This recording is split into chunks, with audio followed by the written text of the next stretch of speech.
What's going on, YouTube? You're back with Shades, and we're back with crappy audio. I know. You liked it before. I'm sure whoever watched this series liked it before, when I didn't have crappy audio. But, but, but, but, but, I'm sorry I'm saying but a lot. I'm just making sure that it's the right headphone. But, um, basically, I am going home this weekend, so I can't, um, rent out the sign on a mic from the AV office because apparently if you rent it out in the morning, you have to take it back before the office closes. And I think it's a dumb rule, but what am I gonna do? And I have classes in the morning, and then I have to do homework when I get home. So I can't afford to just sign one out and then bring it back.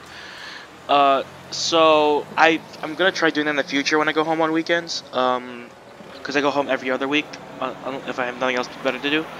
I'm gonna try in the future, but I anticipate every other week I'm just gonna have shitty quality audio again. But I know next week I'm gonna try and double load some recordings so that I have enough for the week after to edit. But that's in the future, and this is now. So anyway, last time we left off, we went to the city with Lily, and I hope this audio is coming in okay, because I know my headset sucks. And it's really loud, all these city noises, Jesus Christ. Bored of standing in place and watching the television in a shop window, I pull myself away from the tacky display with little effort. After living at Yamaku, the city seems like an entirely different world. No running in the halls, calm and orderly conduct is to be used at all times in the classrooms. Students are to exit rooms after checking both directions for oncomers. Elevators are reserved for movement-impaired students, single file on stairs. Compared to such strict, almost regimental standards, the city's shopping arcade may as well be a strange country. That's very true. In a school for the disabled, I would expect it to be very strict when it comes to, like, moving around. And of course, Emmy gave us a heart attack. Yay! While the school may have its fair share of hustle and bustle during the festival, the outside world is much different. Well, yeah, considering that, like, people know that it's a school for the disabled, so, they would be courteous to the people, living there. So it'd be like, it'd be like, oh my god, running in the halls? That sounds very smart, right? Especially in a school where people potentially have, what's it called? Heart conditions, right? Okay, guys, sorry, I was just jawing for a walkthrough. So anyway, back to the game. It's strange, having lived in a metropolitan city before by accident. God, this should feel more natural than Yamaku and the surrounding town ever could. Yet it feels foreign somehow. The elevated walkways, tall buildings, each adorned with billboards taller than any three people, don't do anything to distract me from the passing crowd's reactions. Oh, she looks pretty! Lily keeps one hand on my shoulder, the other holding her cane, which taps the ground with a metronome-like steadiness. Looking over to her, that neutral smile of hers still holds. Having only seen her in school uniform, I'd have not recognized her as she sat on a bench waiting for me to come, if not for her cane propped up against it and her distinctive hair. I can't tell whether they're glancing at her due to her height, or her foreign looks, her obvious blindness, or all three. Not that any of those would make the situation any less uncomfortable than it is. Do you have any ideas of where to look first, Hisao? Her soft voice breaks me out of my line of thought. I can't imagine that she's failing to notice the attention she garners, but she seems unfazed by it. I get the feeling she's the type to enjoy walking outside, so she might be used to it by now. Not really. This is my first time in this city, so I've got no idea where to go. She furrows her brow in thought, planning a route for us to take, and come to think of it, a way to communicate it. Something I'd noticed in the time we've been with her is how, when in deep thought, she lacks close to any form of body language to show it. Well, it makes sense. Cause, she doesn't know what body language is. The only body language she knows is to tap her cane on the ground. More or less. And, you know, touch my face. Her expression may change, but not a hint of movement shows. She seems to have little in the way of sweeping physical gestures in general, though, so I've assumed it's part of her natural reserved nature. Is there a large electronics store near here? I take a quick look around, mostly finding clothing stores. After a few seconds, I notice a store with a bright blue sign some distance away that fits her description. Yep, it's just a bit ahead of us. Should we go in that direction? Thankfully, it's just the information she needed. With a nod, we start off and head toward Lily's unknown destination, landmarks being our guide. Oh yeah, communication. Here you go. One vanilla, one chocolate. Which one's chocolate? I hand the money over the counter and take the cones to the railing that Lily's sitting on.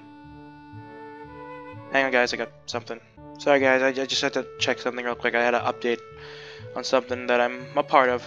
Anyway, I can't believe a letter tricked me like this. She not only led me to an ice cream stall, but also got me to buy her some. At least she gave me the money for hers. I think she's subtly hinting that she has a crush on you, boy. I mean, why else would she do this? She's not exactly the most subtle person, unless it's all part of a plan. Kenji was right!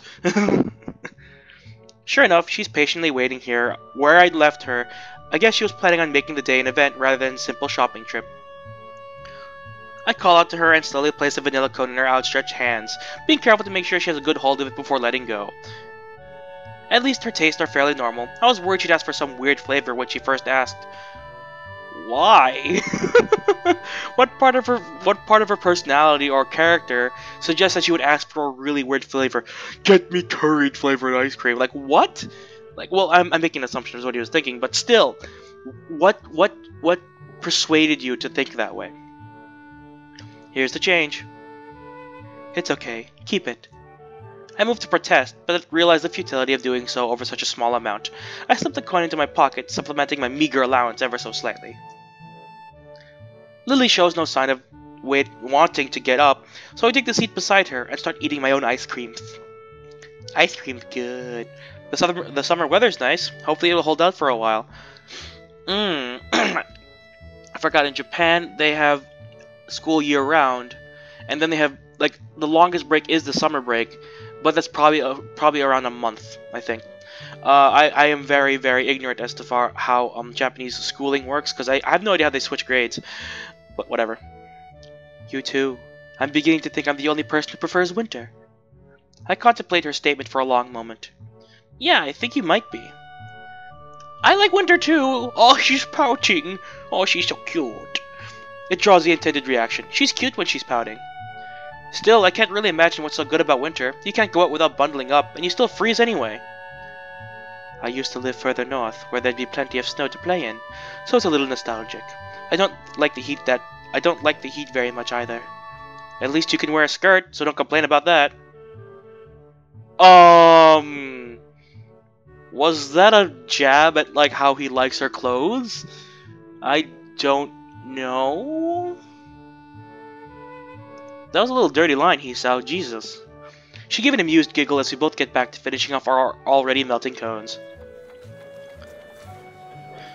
I don't know what that was about. Like, I would never, like, do that, because I feel like, like I'm hinting at something, and I don't like doing that.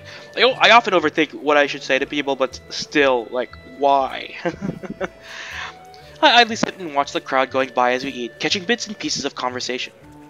Looking to Lily, I see her dutifully licking her ice cream from the top downwards, blissfully unaware of the fact that it's beginning to melt. It's melting.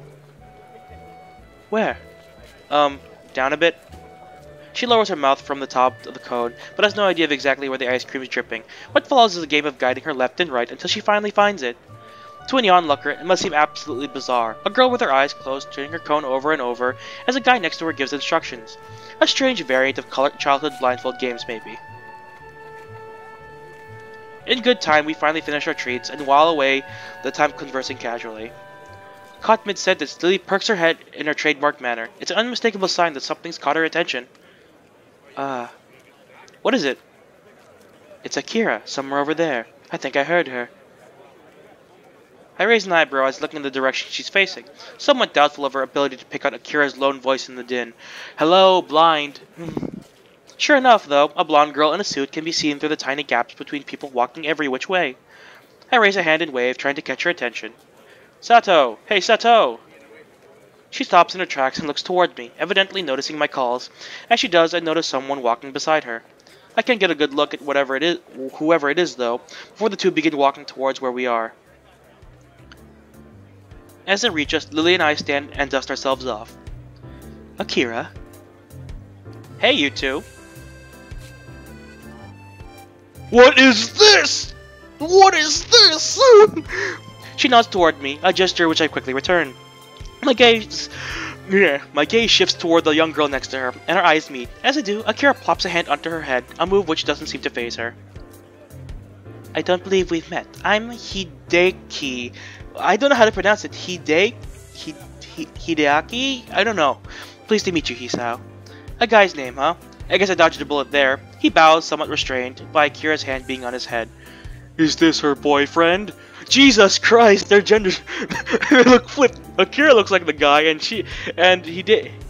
I'm certain I've seen that name before, but I just don't remember how to pronounce it. Hideki looks like a girl. And Jesus Christ, they look adorable.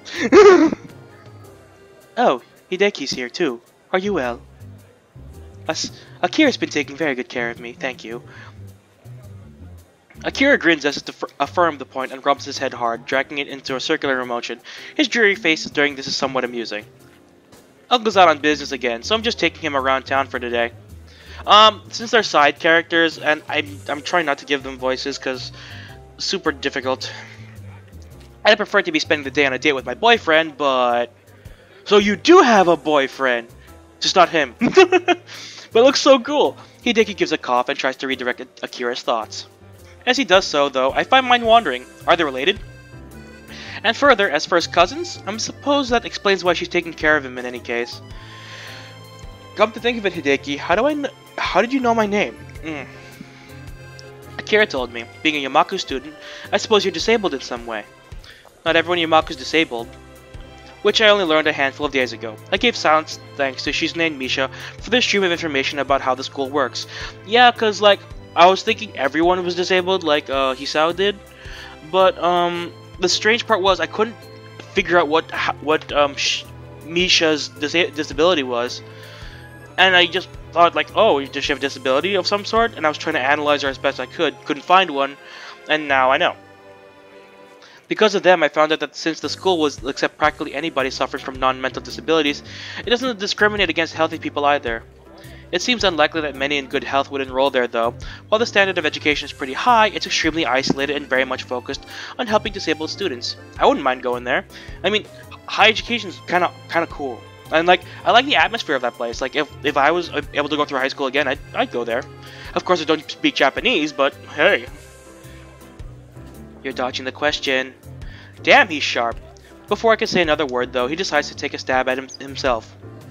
If I were to call it myself. Your heart? Akira looks mildly curious at me. Your interest piqued as well. That was sure a lucky guess. How did you... You show no missing limbs or deformities, so external disabilities are out. Considering the lack of any strange mannerisms, it's also unlikely that you have any mental disability. But Yamaku doesn't take mentally disabled students. I know. Leaving that aside, the only possibility left is the internal disabilities. I didn't know which one you might bear, so I guessed correctly as it turns out, and your action confirmed my guess. More than a little bemused, I look to Akira. She grins and shrugs, obviously taking some enjoyment out of her partner's deductions. He's sharp, yes, but more than a little unsympathetic. Logical, but lacking in tact. His attitude reminds me of Shizune, in a way, as do his looks. May I ask why you're staring at me? Surely I'm not that unusual a specimen. Does he not know how unusual he looks? I could overlook the spats and clothing as being coincidental, but the ribbon in his hair really is too much. This is entirely beside the point, though. Sorry, you just remind me of someone. Akira gives him a sharp jab with her elbow. Told you not that much different from her. Okay. He coughs into his hand to try and maintain an upright and serious demeanor. I see you've met my sister then. Perhaps my full name might help you. I'm Hideki Hakamichi. You're probably thinking of my sister, Shizune Hakamichi. Ah! They're cousins! Wow, the Satos and Hakamichis are cousins. Jeez. That explains why they don't get along. My friend told me that a while back, but I had forgotten. So after this came up, I'm like, oh yeah, my friend told me. But yeah, that kind of explains it, kind of doesn't. Oh, so he's Shizune's brother. Wait a minute, if Hideki is the son of Akira's uncle, and Shizune is his sister, that means Lily and Shizune's fathers are brothers-in-law. Therefore, Lily and Shizune are first cousins? Lily groans in an uncharacteristically unrestrained manner. This reaction earns an amused smirk from her sister. The enmity between the two just took another meaning. I had thought it simply a matter of difficulty of communication between the two, but a family feud makes things much more complicated. You can choose your friends, but you can't choose your family. She gives a half-hearted shrug. She mustn't give as much weight to the two's conflict as I do. Well, that's how it is. What are you two up to anyway on this fine day? We're shopping for Hanako's birthday present. The day will be coming up soon, so this is the last chance we'll have before school starts again for the week. Akira makes a strange face, as if Lily had just said the sky wasn't blue and the clouds are not white. Isn't her birthday on the 10th next month? Oh! Shit! Shit! Shit! She got caught! I wish you guys could see my body motions, because, like, oh god, she got caught!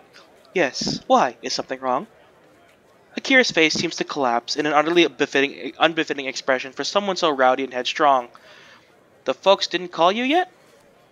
As Lily shakes her head cluelessly, I look at Hideki to see if he knows anything about this. A simple shrug was his only answer.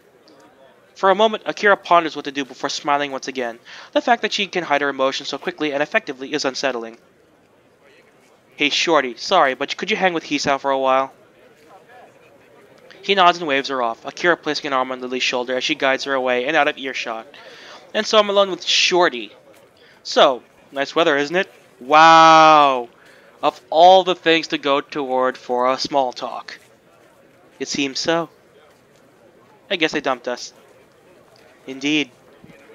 What a farcical attempt at small talk. I've got no idea how to talk to this guy, and his robotic expressions aren't helping. Blood and stone come to mind. Without another word, he begins to rock on his feet, an obvious gesture of boredom with this discussion. He really is like a little kid, despite his serious demeanor. Suspecting the conversation over, I decide to accomplish what I came here to do in the first place. I'm going to go search for a present. Coming? Not much else to do. He seriously looks like a girl. It's a trap! In a little while, we come to a small shop beside a convenience store. For once, the store windows aren't filled with electronics and computer games, but dolls, stuffed bears, and all manner of wood-crafted oddities. Othello's antiques? An antique store. Well, if there's anything in this town that suit Hanako, I guess it'd be here. I reach for an old-looking door handle, but pull back at the last minute as I realize my companion's got adrift. Not coming in? I'll just be in the newsstand for a while. Don't mind me. His voice makes it painfully clear he has zero interest in what's in the store, and he doesn't feel obligated to follow me. As he wanders off without another word, I push the thick wooden door and enter the store, a bell above me ringing out. The musty smell of old books and wooden shelves is distinctly anachronistic. I look to the counter beside the door. The graying man behind it sits there silently, reading a tattered book. He certainly fits the look of the place. Slowly wandering through the aisles, the person I'm reminded of as I inspect each handcrafted or imported oddity, in turn isn't Hanako. Crouching down, I examine the ancient oak desk inside the shop window. At least 30 dolls, all varying wildly in size and make. The only similarity between them is the long Victorian dresses they wear. I turn the price tag of one that looks to be about to be waist height. It's not in my price bracket at all. I do the same to each of them, getting more and more depressed as they get smaller and smaller in size. That is, until I reach the very smallest one. It's affordable, just, and yet of a quality make with long auburn hair and a little blue dress. I decide that it's the kind of present Hanako would appreciate, pretty looking and far from gaudy. After I carefully pick it up, I decide to keep looking around the store. I'm not sure whether it's because I like the atmosphere, or out of simple curiosity. Peeking around the corner before I go to the next aisle, I see the shelves in this one are stocked with wooden toys, from toy cars to intricate automatons. Tucked behind a line of nutcrackers, I notice a little plain wooden box. I feel surprisingly light as I pick it up with my free hand. The lid only needs the smallest movement to pop it open. The little metal drum inside begins to rotate immediately. A music box! Ah. For seconds on end, I simply stand there listening to the palm-sized melody. As it plays, I take the tiny price tag in my fingers and bring it up to my face. The minuscule cursive writing takes some effort to read. It's affordable. Sort of. Grimacing slightly, I close the lid to make my way to the counter with doll and music box in hand. When I lay the two on the counter, the man behind it sits up and takes stock of them. He doesn't hide very well his surprise at someone of my age buying them. It's painful, but I hand over the money for the two and leave the store with a small opaque bag in hand.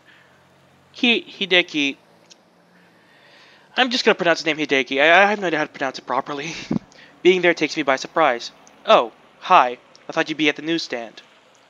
Akira gave me a call. She's waiting for us at the fountain with Lily. At least that solves the issue of trying to find them again. We head off back to the fountain. Hideki's immaculate posture and presentation, despite his appearance, makes for a strange contrast even as we walk. Uh-oh, what was the news? I feel like it was depressing in some way. Lily and Akira stand there waiting for us, their faces hard to read. Give me a moment, guys, I'm gonna clear my nose. Alright guys, I'm back, sorry about that. I hate having a cold, I am ill, and I hate it. Hey, you ready to go, shorty? Hideki's mood seems to improve as he rejoins her. See you, Lily. Peace out. Tell Hanako I said happy birthday. We will. Bye. Goodbye, Akira. Oh no, she's still a little depressed, and it could have been about the news. I don't know what it's about. And I feel like it has to do with family issues, cause I'm not gonna make a prediction. Normally I would make a prediction, but the thing is, I like waiting it out and seeing if I'm right. And with that, the two disappear into the fracas of the afternoon city crowd. Turning to Lily, I notice she's carrying a small bag. It's now that I realize why her disposition felt different from before. While Lily's typically the type to wear her emotions on her sleeve, her expression and tone are clouded and difficult to read. It's more than a little off-putting, but given the effort she's making to hide her emotions, I doubt she wants to be cornered on why she's feeling this way. Already bought Hanako a present? Yes. Have you? Yeah. Shall we head back to the bus stop then? Okay, there should be a bus back to Yamaku pretty soon. And with that, we begin to walk. It feels strange compared to before. Lily's hand on my forearm feels unusually tense, and the whole atmosphere is extraordinarily awkward. The silence continues for a long while. I don't really like seeing her like this. Hanako's birthday party is going to have to be held earlier. Is the 4th going to be alright for you? I have no other possible obligations anyway, so I reflexively nod. Only afterwards do I remember that it is pointless in doing so, and quickly answer so by speech. She tries to collect herself, a task that looks almost pitiable in how plain it is to see how distant her thoughts are. Sorry, Hisao. You said the bus would be coming soon, right? That's right. But now that she says that, I have an idea. Actually, do you have anything to do later today? I don't believe so. Why do you ask? This is the point where I'd normally take your hand and rush you somewhere, but even without that, you'll have to trust me, okay?